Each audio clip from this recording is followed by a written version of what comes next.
Addison asked a deep question, very deep. What advice would you give for someone going through a difficult time? Wow, I got a magazine sent to my house growing up that had like Q&As, and it sounds like one of those, or like an advice column for teenagers. Yeah, so oh my gosh, should I put on my Jeremy hat really quick?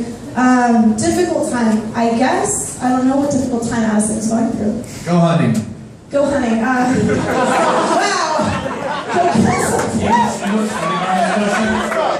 So my tour manager and I are like jogging back from Taco Bell because everything's running late today, and that question popped up, and I'm like, I'm not going to ask that one.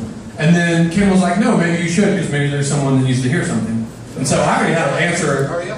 You want me to answer play like when you were running? I do! Isn't that sad? I forgot it. Oh my gosh. No. I guess it's a common theme inside of our band, inside of the lives we live, because of the way we grew up, I think, and the lives we lived, and that's don't be defined by your problem. That may sound super cliche and generic, but the world wants to tell you how to act if you've been sexually abused, or they want to tell you how to act if you come from an alcoholic family. They want to tell you how to, to act if you've had this done to you. Everyone's always wanting to point to you and tell you how you should do things, how you should handle your problem. And I think it's a bunch of crap. I think it's a bunch of BS. And I think most of the time they're wrong, and people want to put a label on you defined by them and not defined by who you are.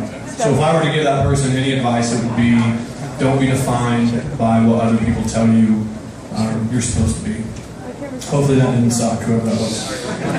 Ariel, yeah, feel free. I guess something that it occurred to me when I was like 15 or 14 that everybody's life sucks for the most part, especially when you're like under the age of 20 or like that you're living with your parents. Life like extra sucks, I feel like. And so once you can get that in your head that sucking is the new normal, and then you can get above that, and you can be like, okay, I'm going to choose to live above that. I'm going to choose not to let my circumstances drag me down in such a way that I'm going to let my life be awful. And I don't know how old Addison is, but for me, I found firsthand that getting older helped me so much to lose a lot of the crazy. And so like, I knew that too. I was like, most people in their 20s that I've seen, they're not crazy anymore. They don't like cry themselves to sleep and want to kill themselves. And so I was like, if I can make it into my 20s, I will be alright. So I remember that, and I'm much more stable now. I'm not all the way there yet, but I'm much more stable now than I was back then. And I feel like a lot of the problems taking care of yourself is I've healed up a little bit, and so you're kind of the common denominator in a lot of your problems, so usually you've got to take care of yourself, and then the outside circumstances might not be quite as